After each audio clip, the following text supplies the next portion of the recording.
All right.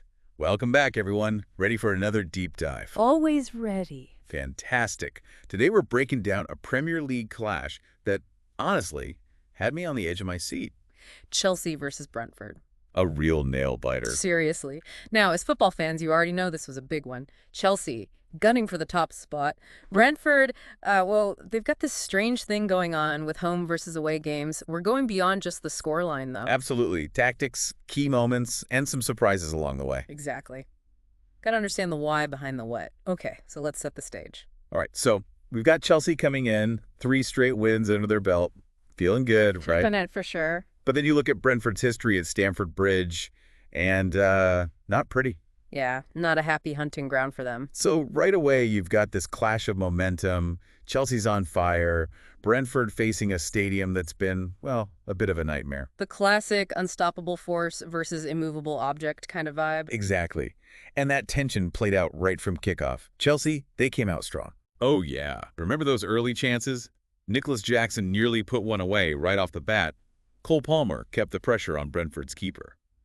It felt like a Chelsea storm was brewing. They were relentless. But then a defensive play that, well, honestly, it might have changed the whole flow of the game. Levi Colwill.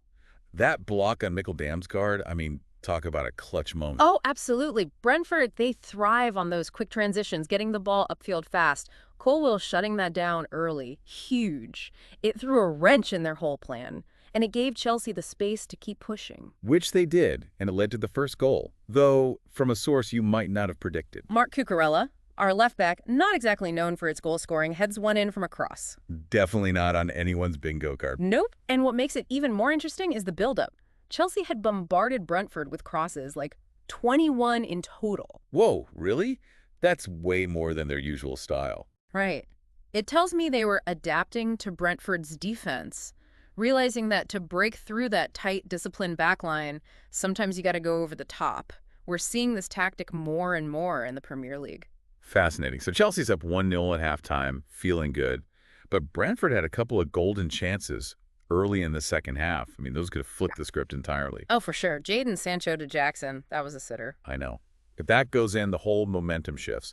We might be talking about a Brentford comeback instead. Football, eh? Sometimes those missed chances are just as impactful as the goals themselves. And then, well, then came a moment of sheer brilliance from Chelsea's keeper. Robert Sanchez. I still can't believe he saved that shot from Christian Nørgaard. I thought it was in for sure. Talk about keeping Chelsea in the lead. But more than that, it was like it re-energized them. They were back on the attack, and Brentford was suddenly scrambling. You could feel the shift on the pitch. And then, oh man, they almost tied it up. Fabio Carvalho hitting the underside of the crossbar. That was so close. Brentford was knocking on that door. They were. But then, individual brilliance took center stage. Nicholas Jackson. Remember that missed chance earlier? Yeah, the one from Sancho. Yep, that one. Well, he redeemed himself big time.